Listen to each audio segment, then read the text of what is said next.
The June 24th meeting of the Brisbane Planning Commission is called to order. This virtual meeting is compliant with the Governor's Executive Order N2920 issued on March 17th, 2020, allowing for deviation of teleconference rules required by the Brown Act. Consistent with the order, this virtual meeting provides a safe environment for staff, planning commissioners, and the public while allowing for public participation.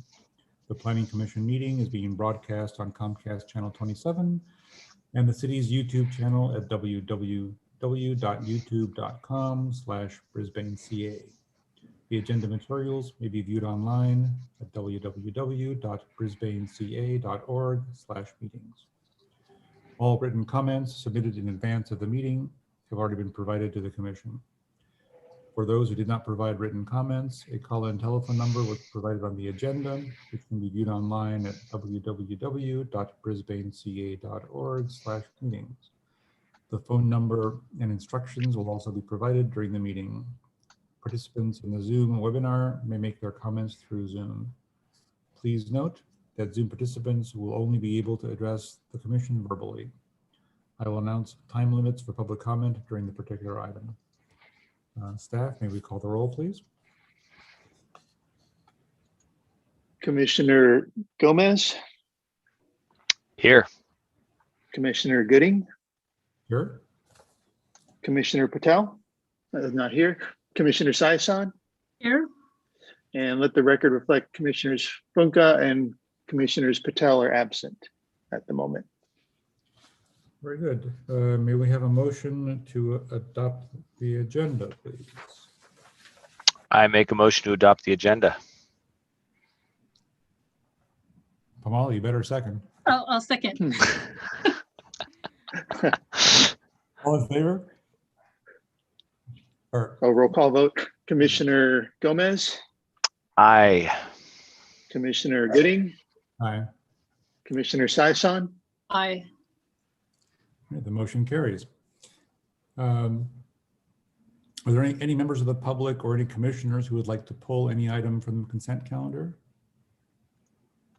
Staff will at this point post the text and call number on the screen for that eventuality.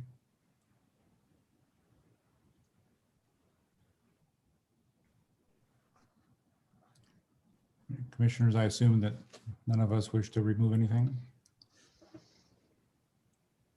Hearing nothing, I'll assume that.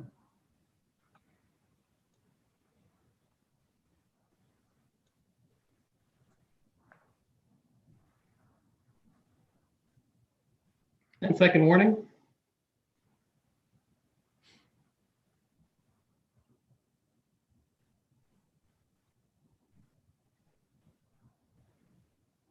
And 30 seconds has elapsed. I do not see anyone with a hand raised. Very well, thank you. In that case, may I have a motion, please, to adopt the consent calendar as presented? I'll make motion. Second. Voice vote, please. Commissioner Gomez. Aye. Commissioner Gooding. Aye. Commissioner Saison. Aye. Motion carries with 3 ayes. By the way, I just got a message from Commissioner Funka that he's unable to attend. So,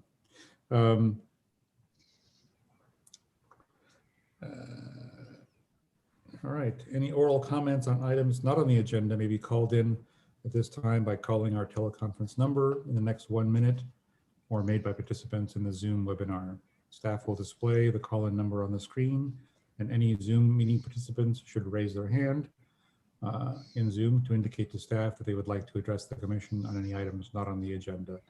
Callers must press *9 to raise their hand. Staff, if you can please set a timer for 1 minute.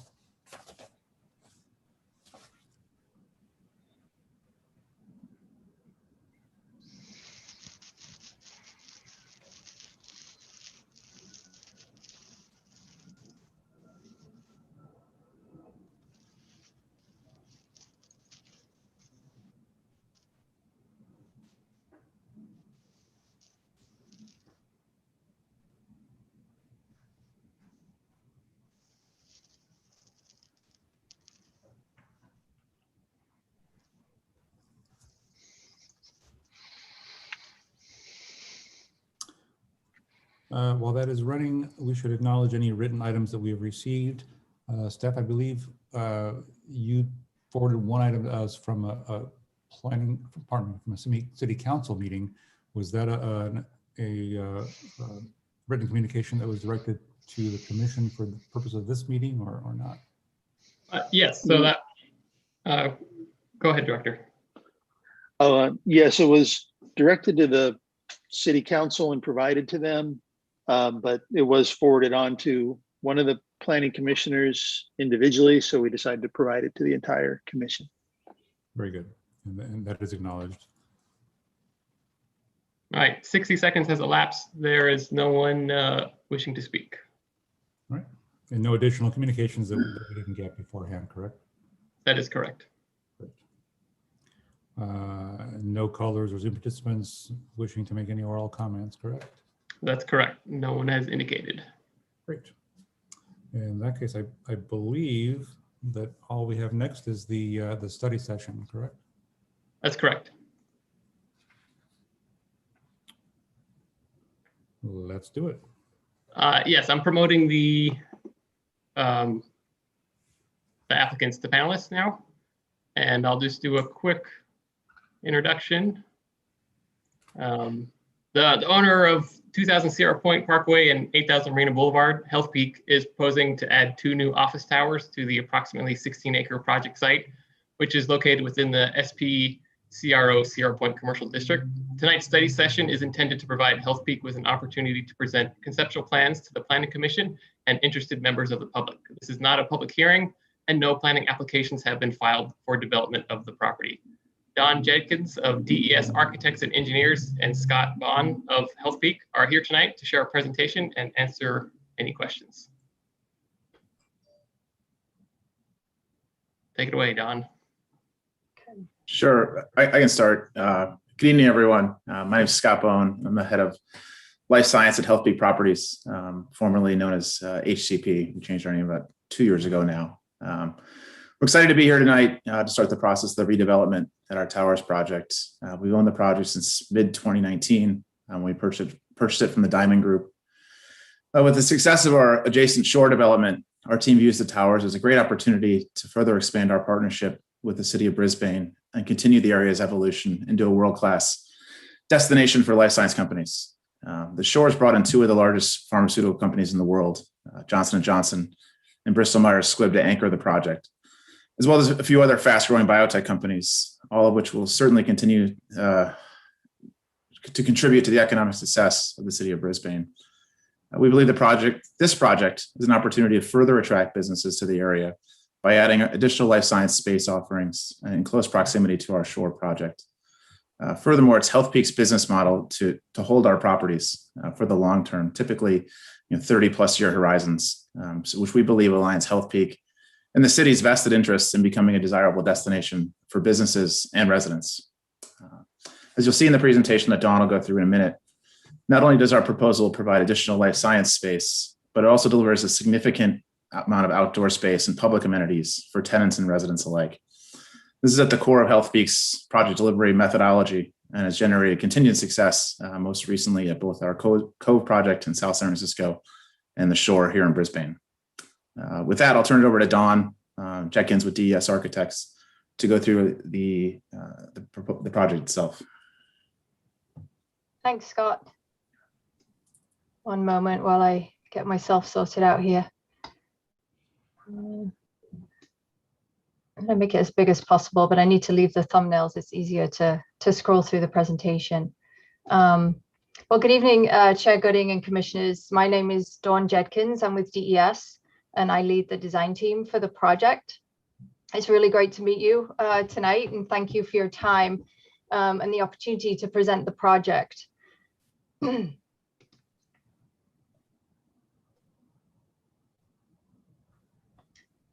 So as Jeremiah mentioned, this is the existing campus right in the heart of the Sierra Point Peninsula. It's a little under 16 acres with 2 existing buildings. There's an 8-story building at 8000 Marina, which is the building on the right here, and a 12-story building at 2000 Sierra Point Parkway.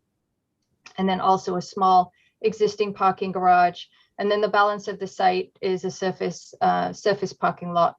I'm sure you're all very familiar, but we added a couple of aerial views just to remind everybody of the existing conditions on the site. So in the context of the adjacent parcels and the Sierra Point Peninsula as a whole, top left here is the phase 3 development that's under construction, fairly prominent project right on the freeway. As we move around, we've got some of the existing projects, and then around to the east.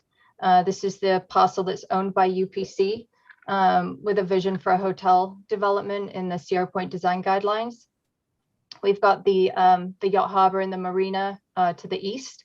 And then to the south, as Scott mentioned, this is the project that we're coming close to completion, the Shore, another Health Peak Properties development. So our vision for the project kind of fell into 3 major categories.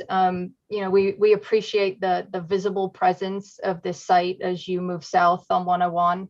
And the prominence that it holds in terms of a sense of arrival to the city of Brisbane out on the freeway. So we know that creating a landmark for Brisbane is important. It's a gateway to this growing life science community and an opportunity for something really unique and memorable in terms of the design. We also know from working in Brisbane, it's really important that we create a project that's grounded in the community and the neighborhood.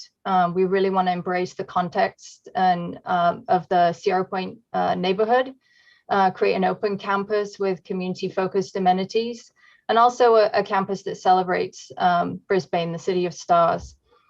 And then last but not least, a center for excellence in innovation. We really need to create cutting edge lab and office space and a collaborative campus environment, and really create that opportunity to attract larger tenants, potentially different types of tenants, but also create growth opportunity with larger amounts of square footage all under one roof. So here's our proposed master plan in the context of some of those developments that I was just talking about.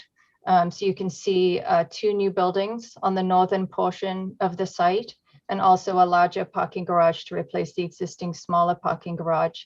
To the east is the UPC parcel, the potential hotel site, and then to the north, the 3,000 Marina, the phase 3 project, and Sierra Point, the Shore to the south.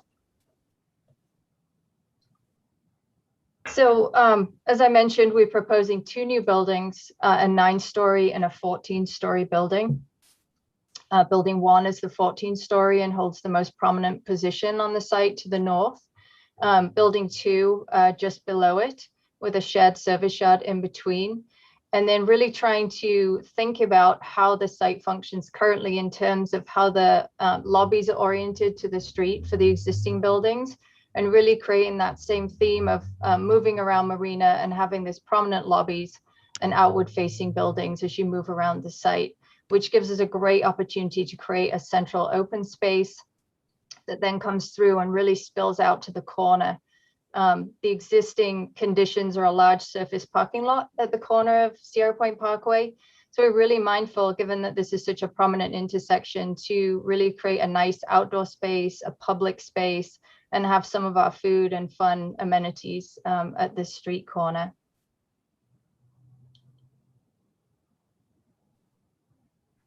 So just to get into a little bit of detail on the development data, currently the site is about 0.62 FAR. We're looking to increase that to 1.8. The 2 existing buildings total approximately 427,000 square feet. The 2 new buildings together would total 815,000 square feet for a total development area of approximately 1.25 million square feet. We're about 33% lot coverage with those buildings. And I think the thing that we're really trying to enhance in this open space is create a much softer campus environment. So we've increased the total open space from 20% to 54% of the campus. It's a little over 8 to 8.5 acres of open space. In terms of the heights of the buildings, the 12-story building, the existing 2,000 is right around 180 feet tall. And the 8-story building at 8,000 Marina is 130 feet tall. New building 1, we're proposing 14 stories. That would be approximately 240 feet tall. And building 2, a 9-story building at 160 feet tall. The big difference between these two building types is the existing buildings were designed as office buildings, whereas the new buildings designed as labs need a much more generous floor-to-floor height. So that kind of builds into some of the height increases that you're seeing here. In terms of parking, we're providing the majority of the parking within the large parking structure with some convenience parking at grade.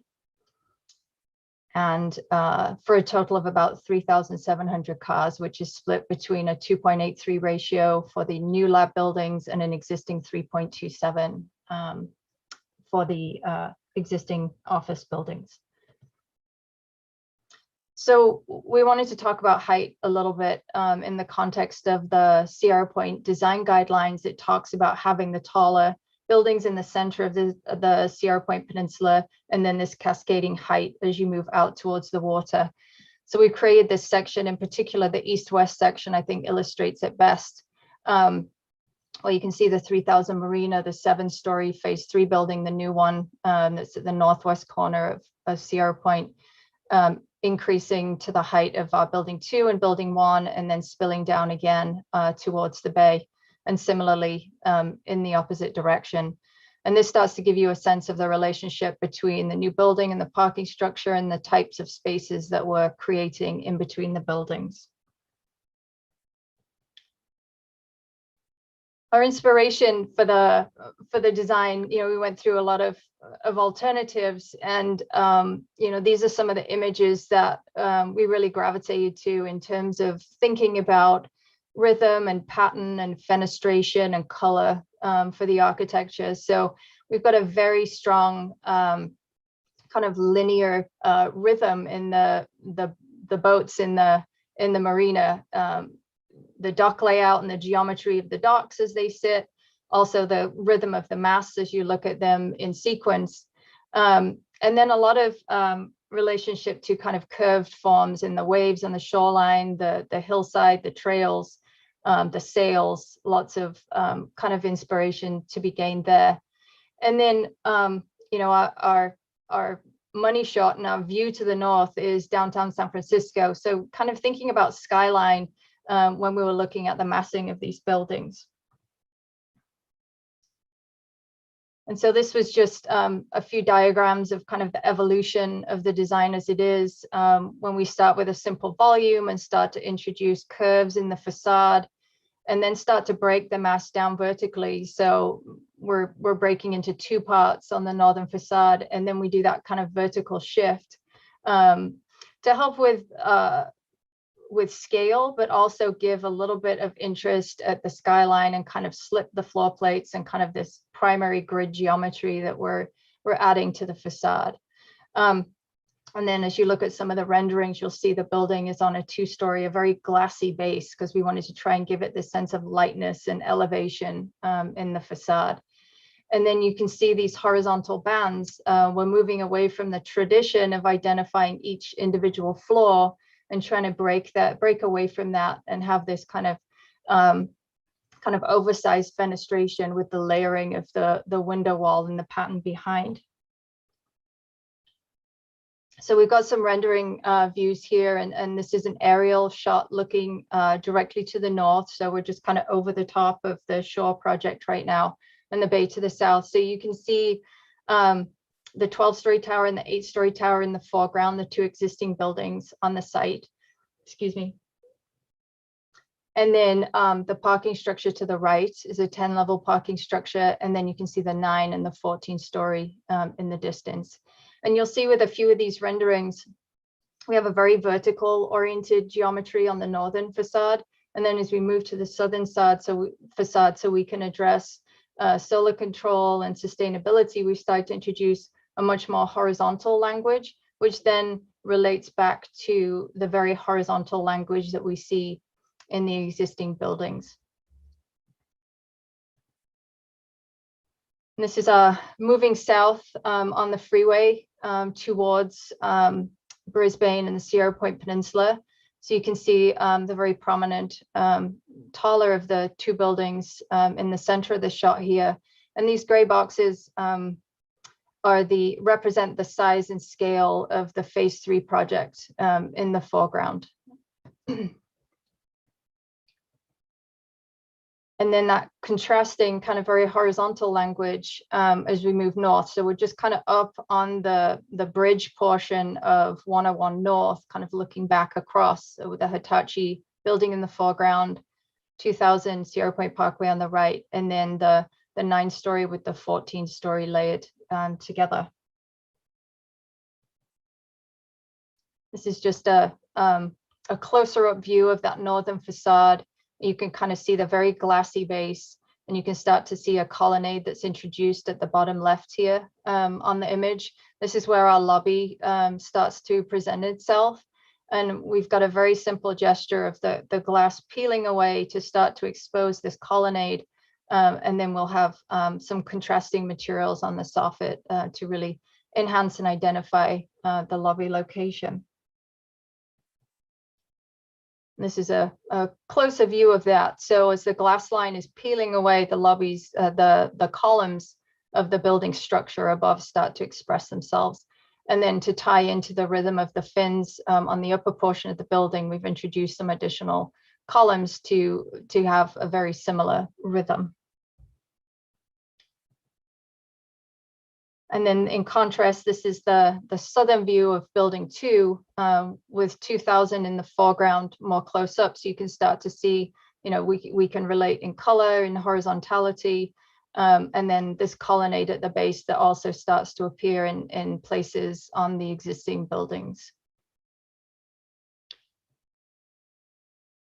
And then just a couple of views of the parking structure. So this is looking down Sierra Point Parkway towards the yacht harbor. So you've got the existing campus on the left. You can see 8000 Marina, and then the parking structure in the background with a stair tower and some of the architectural elements that we're thinking to include. If we look at the parking structure design for a second, we appreciate this is a large structure. So we have an inspirational image insert on the bottom left there, but the idea that perhaps we can move away from that less traditional kind of heavier frame expression of a parking garage and go with a much lighter column and beam, so that gives the sense of lightening the overall structure. And then you can see we've introduced these planes of enhanced materials, which start to recall some of the materials and fenestration language that we have on the building. In the case of the white panels, instead of a glass or a metal panel, this would be kind of a perforated material. Maybe it's a metal mesh or a perforated metal panel with that fin layering, kind of the irregular kind of gradient of the fin layering over the top. And then keeping the stair towers very open, just having these floating glass facades that would help with kind of wind and weather conditions for people using the stairs. And so the landscape concept and the open space development was a pretty integral part of how we thought about the layout of this project. We've done some solar shading studies with the buildings in different places on the site and really established that from an architectural presence standpoint and creating a more urban edge along Marina, this building placement made sense, and it kind of naturally created this quad feel. We called it the quad because it really felt like this very kind of traditional center for gathering that you would see on a campus. And then we started to look at places that we want to branch out and connect to the larger Sierra Point neighborhood.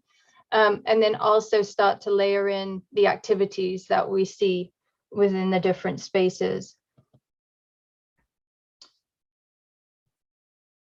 So this is very conceptual. A lot of this is very conceptual, and we're happy to kind of talk about it tonight and get your thoughts. But we know we want food and dining experiences. We know that in our post-COVID work environment. It's really important to create really functional and usable outdoor work environments to supplement the indoor workspace.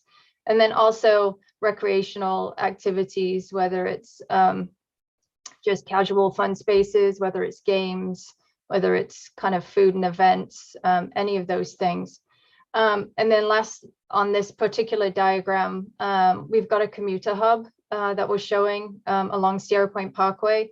We know that we're going to start to get into TDM and alternative modes of transportation and trying to make this project as sustainable as possible. So the idea that we would introduce a dedicated space for shuttles and buses and Uber and Lyft and all those different types of alternative modes. So we're putting in a placeholder for that also. The orange dashed line around the outside of the campus is really about creating that pedestrian loop, the opportunity for this to be kind of the center of activity and create a much more pedestrian friendly environment. And we see a lot of opportunities for that loop with kind of public art opportunities, activity nodes, just passive spaces. It's a long loop, and just as a recreational opportunity, as a walking loop, and then all these connections that we can make out to the water's edge. And when we met with the Sierra Point subcommittee, there was some discussion about a visioning exercise and plan that was underway in the city, looking at the city-owned waterfront parcels and how those could be developed. So we're excited to see how that plays out and how these connecting pathways can start to create some energy and some connection between those projects and ultimately the waterfront. So the entrance to the buildings, obviously it serves a significant purpose. It's the front door for the building, primarily for visitors and guests. But we wanted to make sure that these entry features were integrated well into the architecture of the building, but also into the landscape concept. So you can see this little excerpt here in plan, where we've got some very nice kind of ribbon pathways that start to cut through the site, and how those start to engage entry plazas and out to the street to connect drop-off areas, and then potentially how some of that pattern could kind of come and flow up and over some of these soffit areas. So still a lot of things to think about when we develop the design of the entrance to the buildings.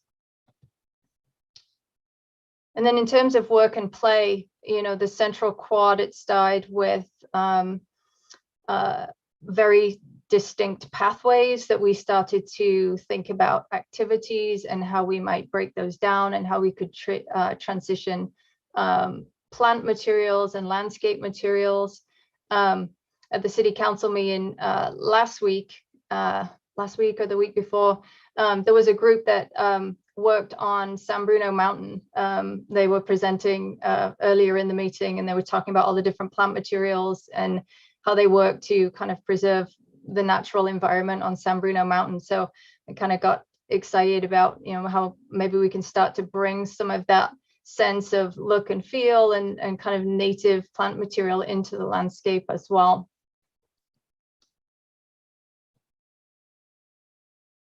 And then this slide we call EAT. The existing 2000 Sierra Point Parkway has a small cafe, the little green Cyclo Cafe, which is open to the public.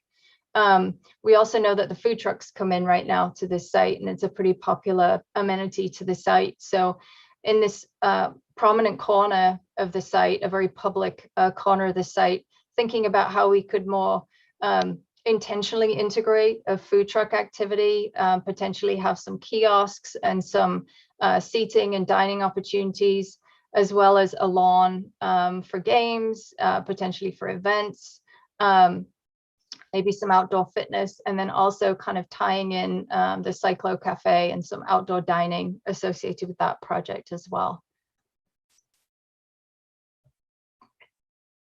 And then this is a very preliminary rendering of the open space, but just to give you a sense of scale, we're inside one of the upper floors of building 2000, kind of looking down the open space. So we've got the parking structure kind of in the distance. We've got 8,000 here on the right, and then the two new buildings and out to the bay at the end here.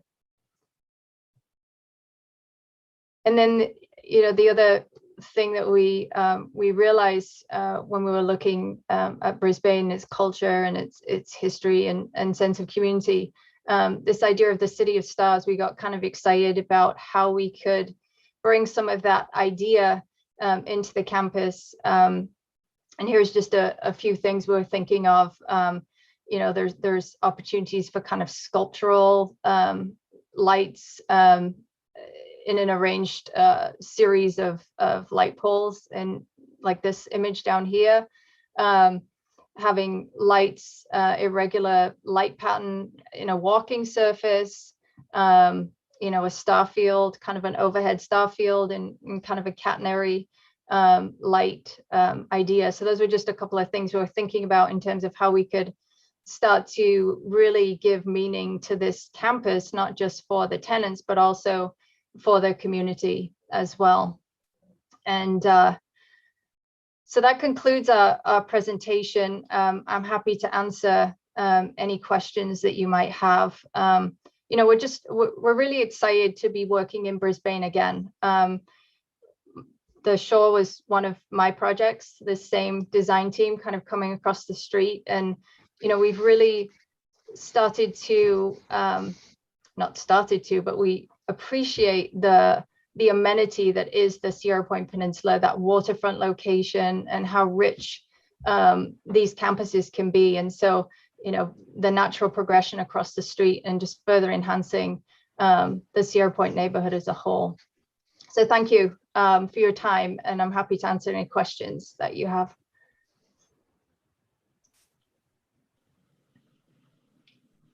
Thank you very much. Why don't we go around the horn with the commissioners and see if any of the other commissioners have any questions or comments. Only alphabetically, Commissioner Gomez, any questions or comments? Yeah, you guys hearing me okay? Yep. Yeah, a little connectivity drop with my internet, but it's synced, so I'm smiling. Yeah, thanks for the presentation. I'm just thinking around the concept, the open space. It's all really, you know, it's all really compelling. The biggest kind of drawback for me is just the connectivity into the area. You know, whether it's the exits, both north south, but also just envisioning more pedestrian traffic. I'm trying to wrap my head around how we navigate enhancing this chunk of, you know, this chunk of land, if you will, right? This which I think is, again, it's a really compelling vision. I guess I go back to how do we create a connected space that's not going to just create log jams off the freeway, whether you're coming northbound on the 101 or you're coming off the Sierra Point connection in the underpass there. I just feel like there's a ton of work that needs to happen to truly make it that space. Like I just can't get my head stuck out of that particular dilemma. So I'm just curious if you have any thoughts around that, because I think that's our biggest limitation to really to realizing the vision. And so I just wanted to put it out there. No, I can start it unless you have some, Don. But I I'm mean, sorry, I wasn't sure if John was gonna say something. so go ahead. I was just going to mention, I think your point is well taken, Commissioner, and part of the process for this particular project moving forward will be an environmental impact report that looks at transportation and circulation impacts. You know, what kind of measures can be made to optimize mode shift and TDM to really limit the amount of new single occupancy vehicle trips. But I mean, you're right, that analysis hasn't been done yet. So I don't think anybody can tell you what the results will be, but I think the issue is well known, and I think appreciate you bringing it up, and it will be addressed. And that would be something that the commission, you know, you'll review as part of your overall analysis and recommendation on this project. Yeah, I guess I'd love to see, I'm going to push a little bit here. I think thinking big picture, like I feel like we need some sort of pedestrian bridge that like helps bring people into that space versus driving into the space. I just don't know how you do it. And I'm thinking about how, just south of here, how they did that footbridge down in Burlingame and connected the hotels, down to Broadway there. Perhaps it's not the best example, but just trying to think around different ways to encourage people to move. And anyways, thanks, John. And thank you, presenters. Commissioner Syson, any comments or questions? Yeah, I just wanted to comment that I really like the light art and the pendant lighting. I think that's a good way to bring in, a feature of Brisbane and thinking about Brisbane and the stars, and kind of in keeping with that, I was thinking about when you mentioned the walkway surrounding the development, if you thought about doing a solar pathway. So that was one idea. And then also I noticed the rooftop parking, if you considered solar. Yeah, these are all things that we're thinking through. We're kind of in the midst of our discussions around sustainability and what offering is going to be for this site. And so that's definitely one of the topics for discussion on the list. Yeah. Okay. And in terms of the parking structure, will that be accessible to the public, or is that just for the tenants there? We did have some discussion with the subcommittee. I know that there's interest in having events potentially in some of these city-owned spaces out on the waterfront evenings and weekends. And I think, Scott, we said that we were open to some sharing of the parking structure during those times and those events. We'd have to organize around the tenants and, issues with security and make sure there's security on campus at those times. But yeah, I think that's definitely something that we can talk about. But in terms of your property, so neither in the parking structure or on the ground floor parking lot, that's not going to be accessible to the public. Let's say if someone wanted to go have lunch on the weekdays, they couldn't park there. So if they're going to lunch on campus, if there's a restaurant on campus or using the food trucks, we would allow for public parking for those particular uses. Yeah. Okay. So how do you determine if someone's there to use, the facilities? I guess you don't. There's no way of knowing, right?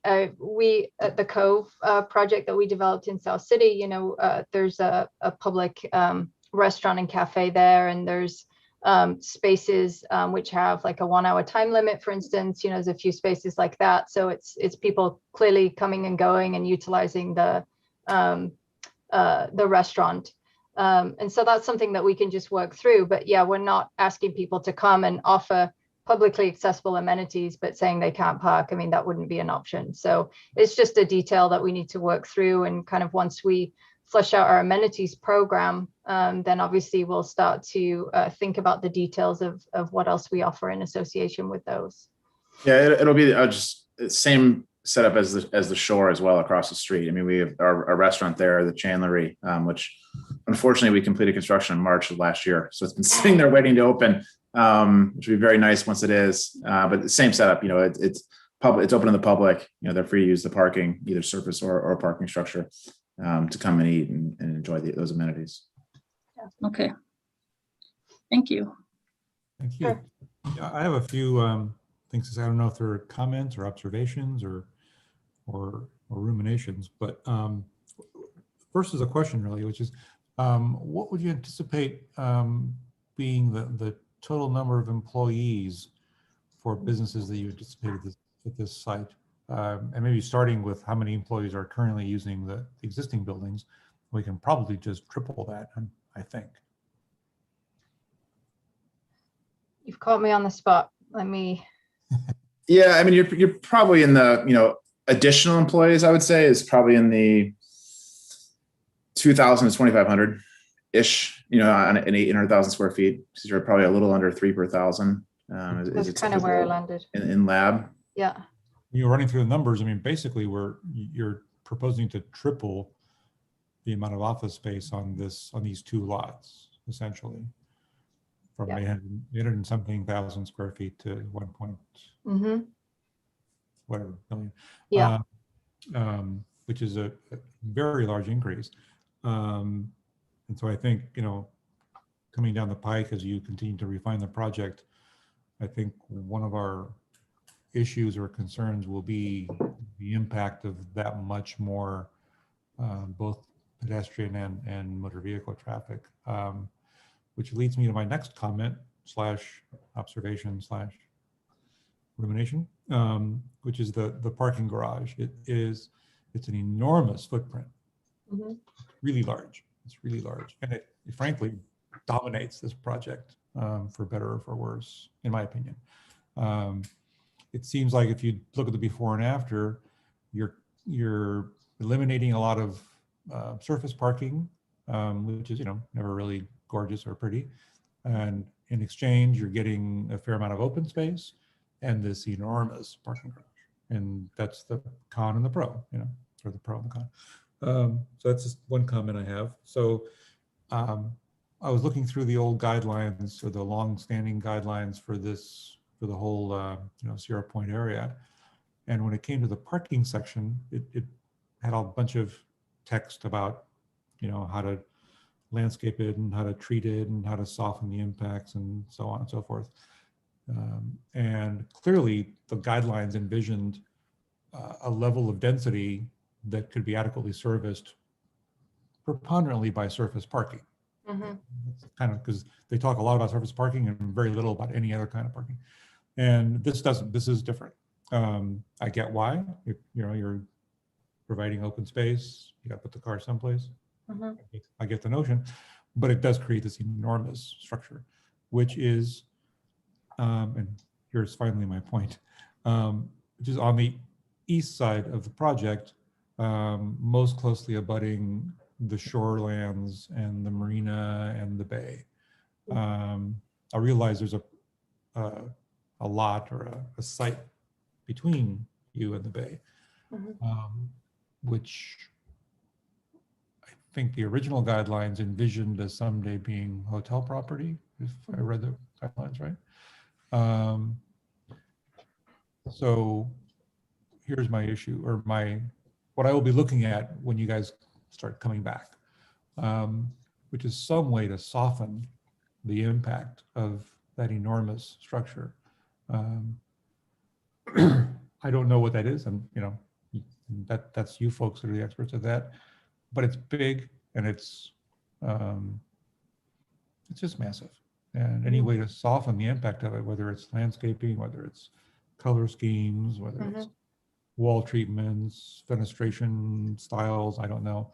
I mean, in my non-architectural head, making a bigger footprint and then staggering it back, ziggurat style, maybe is a thought. I don't know, something to create something that slopes down to the bay, things like that. I don't know.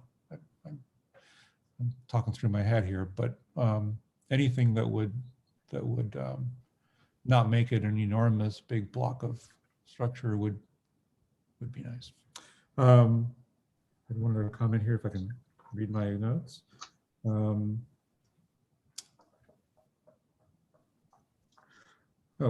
One of the written correspondences mentioned or alluded to a 12-story limit for Brisbane commercial. And I confess I'm just not sure exactly what that refers to, and whether it's a hard standard or whether it's negotiable based on other aspects of the project. Do you have any notion of what that is? Jeremiah, do you want to answer that? Yes, the Sierra Point combined architectural and site design guidelines sets a building height limit for buildings out here. And the maximum height currently is 12 stories. So as part of the entitlements of this project, it would include an amendment to the Sierra Point design guidelines. Okay. here's my other point. Thank you. And I'm almost done. And it's back to cars. You're probably way ahead of us on this stuff, but electric cars are the future. Mhm. And I think it would be nice, and you probably already working on it, to have whatever parking structure ends up here to be as amenable as possible for charging and recharging and all that kind of stuff. You know, stuff designed 10, 15 years ago have, 2 or 3 charging stations for an enormous lot. Obviously for the future, that's not nearly enough. So. Yeah, we actually are anticipating a very large number of stalls being either EV installed or EV ready. And I think that the current ordinance requires the EV ready to get up to 50% of the stall count. And so, we're potentially looking at EV capable and EV installed of up to 30% of the count day one, and then with the potential to go to 50%. So the city already has that in mind, and moving towards kind of the all electric building ordinance as well. It includes the EV chargers in that same ordinance. So yeah, we're definitely ready to go electric for car charging. Since it's so early in the process, I'll stop there, because we're going to go through a lot of other iterations and the environmental report, which will cover a lot of the sustainability and green issues that are in the back of my head. But I think that this is not the time and place yet for that. But thank you very much for a great presentation. It's yeah, thank you for your thoughts and ideas. Some really clear and obvious things that we need to work on, but also some things to think about as well. So thank you. One more thing, and this is the throwing a firecracker in the middle of the fireplace. One way to alter the impact of that enormous garage in this project would be, in some perfect world of mine, to put it on the other side of this project so that it doesn't block everybody's view of the bay and provides some windbreak for the entire green space and the entire rest of the project. But that's that ship may have sailed, so to speak. So with that, so thank you very much. Are there, let's see, Jeremiah, do we know if there's any or a lot of public who would like to speak on this issue? Yes, actually, I see someone that does have their hand raised. Okay. Would you like to open to public hearing or open for comment? Yeah, it's not a public hearing, but if there's some public comment, if there's a short comment, I think we'd be more than willing to entertain that.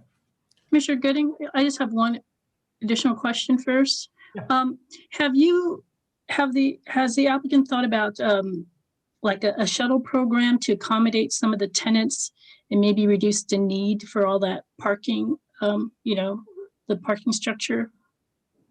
I think we fully anticipate that will be one of the TDM measures that we'll need to think about including in the project. So I think, given that Health Peak has the campus across the street, I think, with this development, there's definitely some critical mass to support shuttle programs to BART and Caltrain. So stay tuned for that. We'll work with a TDM consultant and come up with the strategies for peak hour trip reduction.